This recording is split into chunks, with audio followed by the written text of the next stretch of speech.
today's video, we're going to show you how to use the File Manager. The File Manager allows you to view, update, organize, and edit files directly from your server panel.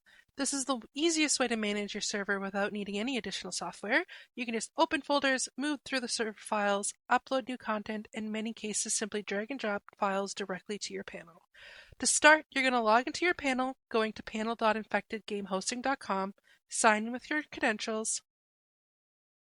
Then we are going to go to Manage, and once you're at this screen, we are going to go back over to your File Manager.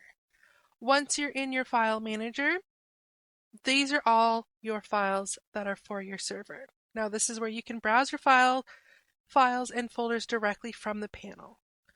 What is File Manager used for, you may ask? The File Manager gives you direct access to your server file structure.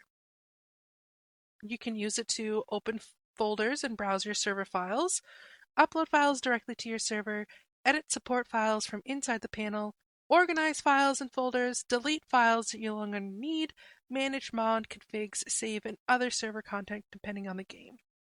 This makes it so much easier to manage your server from almost anywhere without a separate FPT program. Uploading files is super simple. What you're going to do is you're going to upload the file, you're going to open up the file that's needed.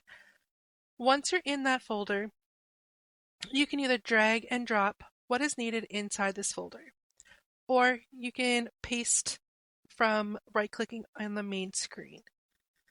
The only thing you have to do and watch out is that you have to be careful when editing, replacing, and or deleting files from the server. Removing the wrong folder or updating files in the wrong location may cause your server to stop working correctly. That's your server, your mods, and your world data. If you make any major changes, it's always a good idea to back up your folders first.